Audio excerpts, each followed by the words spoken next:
रसूख उनका उत्तर प्रदेश में दिखाई पड़ता है, तो सवाल फिर यही उठ के आ जाता है कि आखिर 5-6 साल से बहन जी इस तरह से सिर्फ जो है सोशल मीडिया के जरिए यहाँ वोटों की राजनीति हो रही है, तो क्या आप नहीं कर रही हैं? और अगर नहीं कर रही हैं तो आप क्यों उनके हक की आवाज नहीं बन रही हैं? आपको तो मसीहा। बसपा सुप्रीमो मायावती लगातार विपक्ष पर हमला कर रही है और एक ही बात बार बार दोहरा रही है कि राजनीति के लिए, वोट के लिए दलितों का इस्तेमाल ये विपक्ष की पार्टियां कर रही हैं।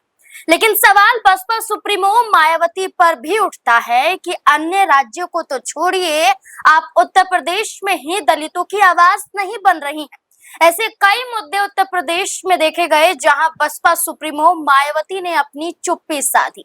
अगर बोली तो सिर्फ सोशल मीडिया पर पोस्ट के माध्यम से 2-4 बातें बोलती हुई नजर आई। इसके अलावा मायावती का कोई बड़ा कदम नहीं देखा गया। अब उत्तर प्रदेश में 2027 में विधानसभा का चुनाव है और चुनाव से पहले उत्तर प्रदेश में एक बड़ा मुद्दा गरमाया हुआ है। वो मामला मेरठ का है।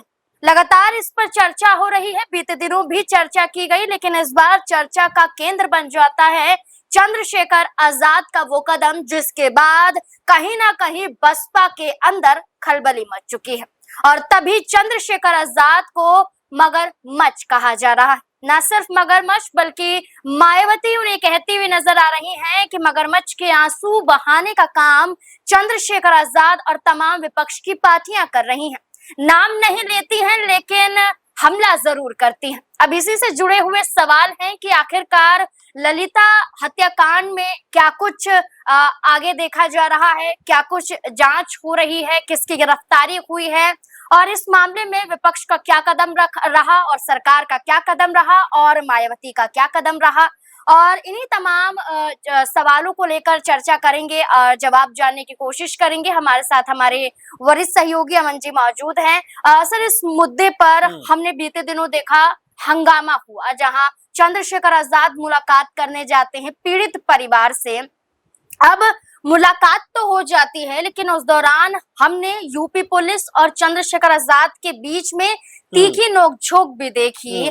पुलिस का ऐसा रवैया और चंद्रशेखर आजाद का जवाब क्या बताता है कि उत्तर प्रदेश में कानून व्यवस्था पर जो सवाल खड़े किए जाते हैं, वो सवाल खड़े करना कोई गलत नहीं है। देखिए, आजाद लगातार इस बात को लेकर जाने जाते हैं कि वो दलितों का दुख दर्द तुरंत जो बांटते हुए दिखाई पड़ते हैं। जहां भी इस तरह का मामला होता है वो या उनकी टीम पहुंच जाती है। इसीलिए आप देखेंगे कि आजाद जो है वो खासकर दलित समुदाय के जो युवा हैं उनके बीच में काफी लोकप्रिय होते चले जा रहे हैं। आप देखेंगे कि जब ये पूरा जो है मामला सामने आता है, उसके बाद में जो चंद्रशेखर आजाद हैं मेरठ जाना चाहते हैं, लेकिन उनको टोल प्लाजा पे ही रोक दिया जाता है। टोल पे ही उनको जो एक तरीके से पुलिस ने रोक कर कहा कि भाई आप आगे नहीं जा सकते, अगर आप आगे जाएंगे तो माहौल खराब होता हुआ दिखाई पड़ेगा। लेकिन आजाद ये कहते हुए नजर आए कि आखिर जो पुलिस वालों की और जो बड़े ओहदे पर बैठे जो अधिकारी हैं उनकी भाषा शैली किस तरह की है।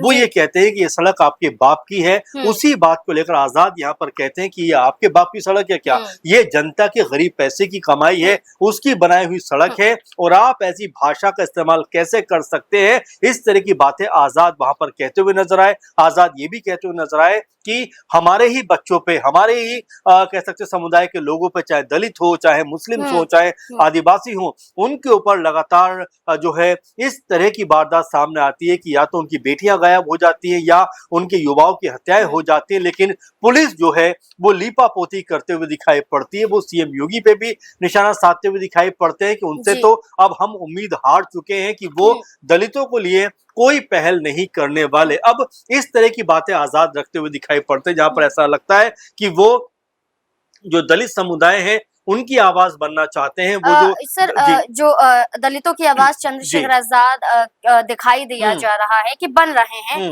और बीते दिनों अखिलेश यादव को भी देखा गया कि वो भी चंद्रशेखर आजाद की तरह दलितों के हक में अपनी आवाज उठा रहे हैं। दिल्ली में मुलाकात पीड़ित परिवार करने पहुंच जाते हैं। सांसद इकरा हसन उन्हें लेकर पहुंचती हैं। अखिलेश यादव मुलाकात करते हैं और आश्वासन देते हैं कि हम आपको न्याय जरूर दिलाएंगे। तो सिर्फ न्याय दिलाना, ये कहना ही काफी होता है या वाकई कुछ कदम उठाते हुए नजर आ सकते हैं? जाहिर बात है कि राजनीतिक तौर पर तमाम जो भी दल है उनको आवाज उठानी चाहिए। देखिए, पॉलिटिकल तौर की अगर हम बात करें क्या लाभ होगा क्या लाभ नहीं होगा वो एक अलग मसला है, लेकिन ऐसे मामलों के ऊपर जहां पर बेटी जिस तरह से घर से गायब हो जाती है, उसकी हत्या हो जाती है, उस तरह के मामलों में संवेदनशीलता संवेदन आपको होना पड़ेगा। और अगर संवेदनशील आप नहीं है तो जाहिर बात है कि आपके ऊपर वो सवाल उठते हुए दिखाई पड़ते हैं। और यही काम जो है अखिलेश यादव भी करते हुए नजर आ रहे हैं। वो भी लगातार पीड़ित परिवार से मुलाकात करते हैं, एक तरीके से उनका दर्द बांटने का प्रयास करते हैं, क्योंकि देखिए जो दर्द परिवार ने सहा है, ऐसे वक्त पे अगर उनका दर्द और दुख बांटने का काम किया जाएगा तो जाहिर बात है कि उनका भी मन थोड़ा हल्का होगा। और जो वो न्याय की मांग करते हैं, जो भी वो डिमांड करते हैं, या जो भी उनका मकसद रहता है इस पूरे मामले को लेकर, वो भी कहीं ना कहीं हल होता हुआ दिखाई पड़ता है। लेकिन जब आप मुंह मोड़ लेते हो, आप देखेंगे जिस तरीके से यहाँ पर मायावती जी जो कहा जाता है कि दलितों की सबसे बड़ी लीडर रही है, और इसमें कोई दो राय भी नहीं है कि मौजूदा वक्त में दलितों की सबसे बड़ी वो नेता के रूप में देखी जाती है। खुद आजाद भी ये बात कहते हुए नजर आते हैं कि बहन जी जो है वो दलितों के मसीहा हैं। उन्होंने जितना काम किया है, जितनी आवाज बुलंद की है, उतना करने के लिए एक जो है उम्र चाहिए, अनुभव चाहिए, तो वही दौर मसीहा चाहिए। आगे क्यों नहीं आता है? देखिए वही सवाल बार बार रहकर उठ के सामने आता है कि जब इतना कुछ मायावती जी ने किया है, 3 से 4 बार मुख्यमंत्री रही है, और इतना बड़ा रसूख उनका उत्तर प्रदेश में दिखाई पड़ता है, तो सवाल फिर यही उठ के आ जाता है कि आखिर 5-6 साल से बहन जी इस तरह से सिर्फ जो है सोशल मीडिया के जरिए ही राजनीति क्यों करती नजर अच्छा आती है। सर, ये जो आप कह रहे हैं इस बात को आगे रखिएगा, लेकिन इस बीच में ये जोड़ना जरूरी हो जाता है कि चंद्रशेखर आजाद ने भी मायावती पर पलटवार किया है। जब मीडिया कर्मी उनसे सवाल करते हैं कि आपको मगरमच्छ मायावती कह रही हैं, आप मगरमच्छ के आंसू बहा रहे हैं, ऐसे कह रही हैं, तो वो खुलकर कहते हैं कि आप भी आंसू बहाइए मगरमच्छ के, आप भी आइए, सिर्फ कानून का सहारा लेना ही काफी नहीं होता। जब देखा जा रहा है कि बेटियों के साथ अन्याय हो रहा है तो क्या लंबे वक्त तक इंतजार किया जाएगा? देखिए आजाद की, जैसे मैंने शुरू में आपसे कहा था कि आजाद जो जिस तरह के नेता हैं और जिस तरह से उनकी लोकप्रियता हुई है, वो सबसे बड़ा कारण यही है कि उन्होंने ऐसे परिवारों से जाकर मिलना उचित समझा है जहां पर इस तरह की ट्रेजेडी हुई है, इस तरह के जो है घटनाक्रम हुए हैं, और वहां पर जाकर उनकी जो एक छवि है वो एक ऐसे नेता के रूप में बनी है जो लोगों से जमीनी स्तर पर जाकर मुलाकातें करता है, उनके घर पहुंचता है और उनके दुख दर्द को बांटता हुआ दिखाई देता है। और यही बात आपने भी यहाँ पर कोट की कि जिस तरह आजाद ने ये बात कही है, पलटवार किया है कि अगर आपको भी लगता है तो आप भी आंसू बहाइए। और देखिए मैं फिर कहूंगा कि राजनीति एक अलग दायरा हो जाता है, राजनीति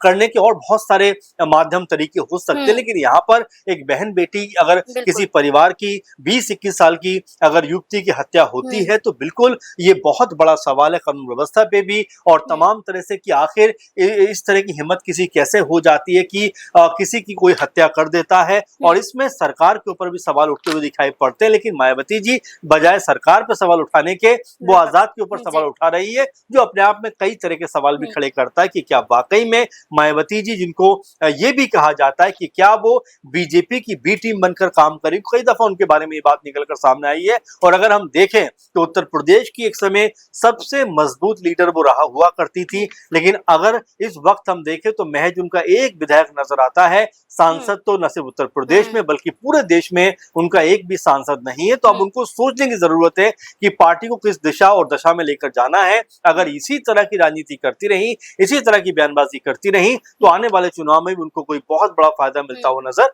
नहीं आएगा। बिल्कुल, यहाँ एक बात कही जा सकती है कि जब भी पिछड़े वर्ग पर, दलितों पर अन्याय होता है तो बसपा सुप्रीमो मायावती की कभी भी तस्वीर नहीं आती है कि पीड़ित परिवार से वो मिली हैं, जबकि कभी चंद्रशेखर आजाद दिखाई देते हैं, तो कभी प्रियंका गांधी वाड्रा दिखाई देती हैं, तो कभी राहुल गांधी, तो कभी अखिलेश यादव या फिर भारतीय जनता पार्टी का कोई चेहरा दिखाई दे सकता है। लेकिन मायावती अगर हम हाल फिलहाल की चर्चा करें तो कहीं नजर नहीं आई है। तो अब सवाल यही बनता है कि कब तक, क्या यहाँ वोटों की राजनीति हो रही है तो क्या आप नहीं कर रही हैं?